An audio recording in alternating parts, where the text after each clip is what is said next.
अधिकार में देश का अपमान कर बैठी।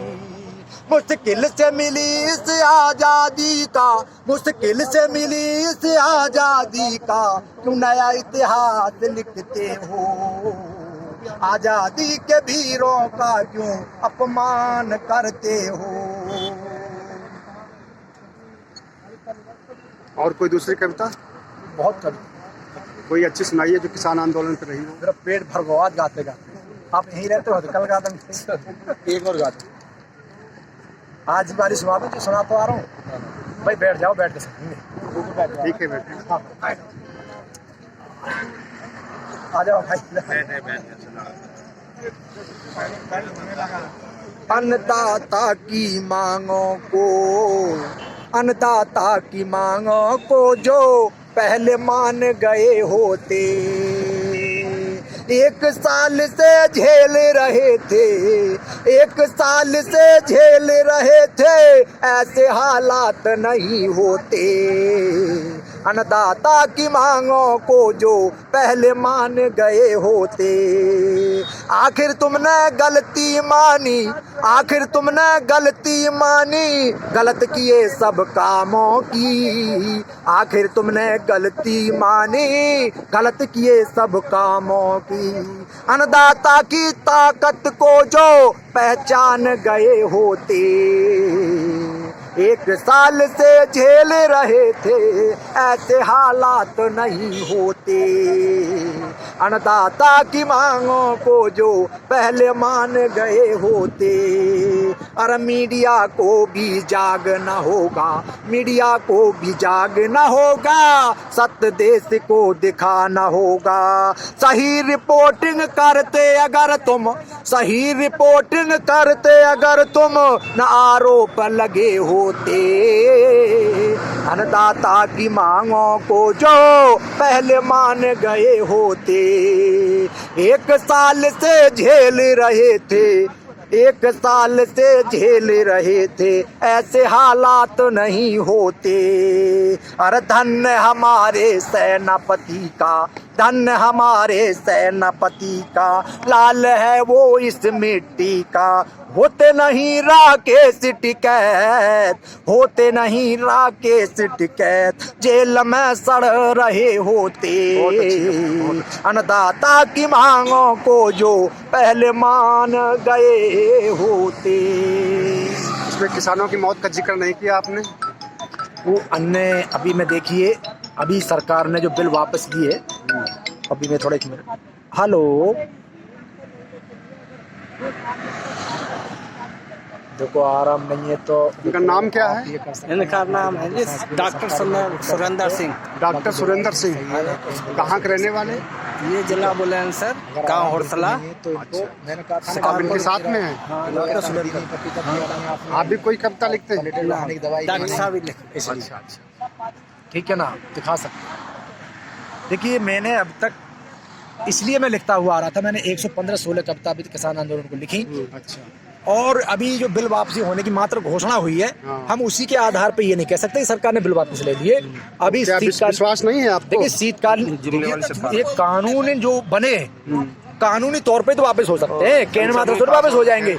और अभी तो सरकार ने जो हमारे अन्नदाता को 1 साल से तड़पने के लिए मजबूर किया, इतने दुख दर्द जो झेले हैं, उनका हर्जाना कौन देगा? 750-800 किसानों की मौत हुई है, 750-800 किसान हमारे यहाँ पे शहीद हुए हैं, उसका हर्जाना कौन देगा? नहीं, उनके बच्चों का भरण पोषण, उनके वही मैं कह रहा हूँ, उनके बच्चों को भरण पोषण की जिम्मेदारी सरकार को लेनी पड़ेगी। और जो लोग किसान मारे मतलब जेल में बंद हैं, उन सबके वापस केस भी वापस लेने पड़ेंगे। अभी बहुत सारी ऐसी शर्तें हैं। संयुक्त किसान मोर्चे की सभा मीटिंग होने वाली है, उस मीटिंग में जो भी सारे निर्णय निकल के आएंगे उनके आधार पर कार्रवाई होगी। अभी हम इतना खुश होने की जरूरत नहीं है। प्रधानमंत्री ने MSP पर भी नाम नहीं लिया है? नहीं लिया अभी तक, एक तरह से उन्हें जुमला छोड़ा है। हाँ, लिखित में जब कोई चीज बन के आती तब जब माना जाता है कि हाँ है। तो प्रधानमंत्री की घोषणा को आप जुमला समझते हैं अभी तक? ये तो 15 लाख का जुमला। देखिए पहले इतने इन्होंने इतना झूठ बोल दिया है कि अब उससे ज्यादा दूना झूठ, उससे ज्यादा दूना सच बोलेंगे तब भी नहीं मानेंगे। लेकिन उसको सत्य करके दिखाएंगे तब माना जाएगा कि हाँ अब ये सुधर चुके हैं। मतलब पहले पिछले जुमले को सही करेंगे, उसके बाद इसको तो मानेंगे। पार्लियामेंट उनको में सही लेकर करना पड़ेगा, उसके बाद जो वादे किए उनको पूरा करना पड़ेगा, तब कहीं जा माना जाएगा। और एमएसपी पे गारंटी देनी पड़ेगी, श्रम कानूनों को वापस लेना पड़ेगा, बिजली बिलों को वापस लेना पड़ेगा। जो बिल इतने बहुत ज्यादा आ रहे हैं, देश का अन्नदाता बिल्कुल भर नहीं पा। राष्ट्र के नाम संदेश में तो उन्होंने जीएसटी कानून लागू बनाने के लिए एमएसपी को नहीं कहा है, लेकिन अंदर खाने से सुनने में आ रहा है कि उस पर कमेटी बनाने के लिए उन्होंने बोला है। कमेटी से थोड़ा ही होता। अब कमेटी उनकी बनाई होगी तो कैसी कमेटी होगी, और संयुक्त मोर्चा की बनाई कमेटी होगी तो कैसी होनी चाहिए, या विपक्ष की कमेटी होगी या सुप्रीम कोर्ट की। अब इनके किसी भी जुमले में देश का अन्नदाता, मजदूर, किसान, गरीब, नौकरी पेशा कोई फंसने वाला नहीं है। इनसे देश की 90% 95% आबादी दुखी है, इनके खिलाफ खड़ी हुई है। अभी आपने देखा नहीं, गाजीपुर में इनकी मीटिंग सभा हुई, सभा में न पैसा पानी तरह बहाया गया, इतनी जिम्मेदारी सौंपी गई, भीड़ दिखाई नहीं दी, वहाँ पे बसें खाली दिखाई दी। इन्हें एहसास हो चुका था कि तुम्हारे जो काला साम्राज्य चल रहा था उसमें अब कील ठुकनी शुरू हो चुकी है, तुम्हारे उदय का अस्त होना शुरू हो चुका है। अब इनको इसलिए इस तरह की घोषणा करनी पड़ी। अच्छा, घोषणा कानून वापस करने के लिए जो घोषणा किया है, इसकी खास वजह बता दीजिए। इसकी खास वजह चुनाव, 5 राज्यों में होने वाला चुनाव। इनको एहसास हो चुका है कि हमें अब हमारा कुछ होने वाला नहीं है। इन पे दबाव था, 100 से ज्यादा सांसद ये आपस में इनके खिलाफ थे, इनमें अंदर खाने बहुत बड़ी राड़ छिड़ी हुई थी। उसके दबाव में आके और अन्नदाता की ताकत को देख के इन्हें अब ये बिलों को वापस लेने के लिए इन्होंने थोड़ा सा कदम उठाया। उन्हें ये नहीं लगा कि आंदोलन अब जन आंदोलन बन रहा है, पूरे भारत का आंदोलन बन रहा है? बिल्कुल बिल्कुल, ये सत्य बात है, जन आंदोलन बन चुका है। उनको पता है सरकार को, देश की जनता की सबसे ज्यादा जानकारी सरकार को ही रहती है। हाँ। वो हर पल अपनी जानकारी अपने गुप्तर एजेंटों के आधार पर लेती रहती है। हाँ। और ये दबाव में थे, अब तक ये सोच रहे थे कि झूठ के आधार पर आंदोलन परजीवी खालिस्तानी पाकिस्तानी डरा के इनको भगा देंगे, लेकिन सारे इनके जुमले, सारे हथकंडे फेल हो गए। तब इन्हें इस तरह से झुकना पड़ा है, आना।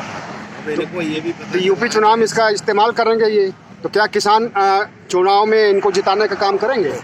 अभी तो कुछ पता देखिए, नहीं। आप कैसे कह सकते हो? आपको इतने सारे जख्म इन्होंने दे दिए, आपको 100 से ज्यादा तुमको जख्म दिए, एक जख्म पे पट्टी मरहम बांधने से क्या तुम्हारे सारे जख्म ठीक हो जाएंगे? नहीं होंगे ना। तो सारे तरीके इन्हें जो इन्होंने हथकंडे अपनाए, जितने भी इन्होंने अपनी जो कदम उठाए, काम जो किए, वो सब इन्होंने वापस लेने पड़ेंगे और देश के अन्नदाता से माफी भी मांगनी पड़ेगी। डॉक्टर सुरेंद्र सिंह, हम आपसे ये पूछना चाहते हैं कि उत्तर प्रदेश चुनाव के बारे में कहा जाता है कि उत्तर प्रदेश के चुनाव से ही दिल्ली की सरकार बनती है। उत्तर प्रदेश का रास्ता दिल्ली होकर के जाता है, तो क्या अपनी कुर्सी बचाने के लिए उन्होंने किसान आंदोलन को बंद करने के लिए किया? ये इन्होंने, देखिए, ये सत्ता का इनको सबसे अहम है, सत्ता पे बने रहना। हाँ। अब सत्ता इनकी उखड़ती हुई दिख रही है, और ये सत्ता में कितना भी जुमले चलाने, कितना भी कानून वापस लेने, इनकी सरकार तो अब नहीं आने वाली है। अब क्योंकि इन्होंने इतना झूठ बोला, अगर इन्होंने मात्र थोड़ा भी अगर देश की जनता के लिए, गरीबों के लिए भलाई का काम किया होता तो देश की जनता इनको एक्सेप्ट कर लेती, मान लेती। आप देख रहे हैं किस तरह से लूट रहे हैं, किस तरह से आरोप लगा रहे हैं। तो इसलिए अच्छा, 1 मिनट, मान लीजिए तीनों कानून वापस हो जाते हैं, एमएसपी पे गारंटी मिल जाती है और 700 किसानों का हर्जाना देने के लिए तैयार हो जाते हैं, किसानों को रिहा कर देते हैं, तो क्या उसके बाद आप खुश हो जाएंगे? देखो जी, ये तो अब नहीं ऐसा है, ये बिल वापस ले लें, हाँ। कानून वापस ले लें, एमएसपी पे गारंटी दे दें, तो क्या 1 साल जो अन्नदाता ने अब दुख दर्द झेला, और इन्होंने सारे जो अभी तक जो देश की जो नीलामी की जो सेल लगा रखी थी, क्या वो उसको हम वैसे समझ लें?